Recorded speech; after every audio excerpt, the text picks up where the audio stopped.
आसतु आज आम सुजी काकरा पिठाटी बनैबा। ए पिठाटी बनैबा प्रणाली बहुत सहज और खाइबा को मध्य टेस्टी लगी थाए। एथिपाई मु गोटे कड़ाई रे 2 कप पानी नहीं जाइछि और पानी गरम होला परे सेथिरे टिके गुजराती गुंड ता सहित टिके लूण ता सहित स्वाद अनुसार चीनी पकई देछि मिठा पाई। एबे मु सेथिरे पानी गरम होला परे गोटे कप सुजी को पकई देछि और यहाकू भल भाबरे मु गोळेकी नै जाउछि।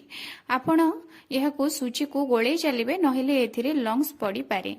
सुजी को आपण भल भाबरे गोळेई नेबे देखिबे जेतेबेले यहा टाण होई आसीबो कड़ेईरु एई भली भाबरे छाड़ी आसीबो सेतेबेले आपण जानिबे जे यहा सुजी पिठा प्रस्तुत पई रेडी होई गलानी।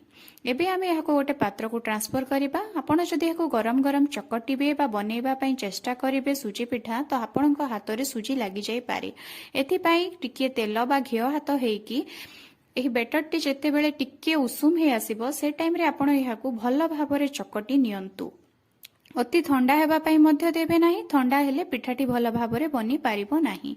एबे आमे सेथिरु किछि सुजी नै जिबा गोल गोल करिबा और गोटे हातरे रखिकी अन्य हातर पापुली को पिठा उपरे प्रेस करिनबा जहा द्वारा कि यह सुजी पिठार सेप नहीं जीवो। एही भली भाबरे मु सबु सुजी पिठा बनै नैछि। एबे आमे कड़ाई रे तेल गरम करिबा। तेल रे आमे गोटी गोटी करी पकई नेबा।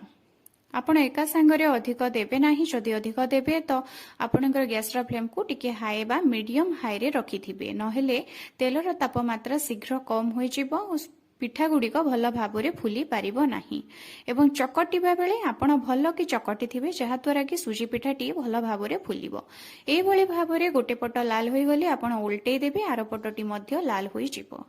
ए पिठाटी बनेबा बहुत सहज और यह शीघ्र प्रस्तुत होई जाय थाए। आपण यह थरे घरे निश्चित ट्राय करंतु।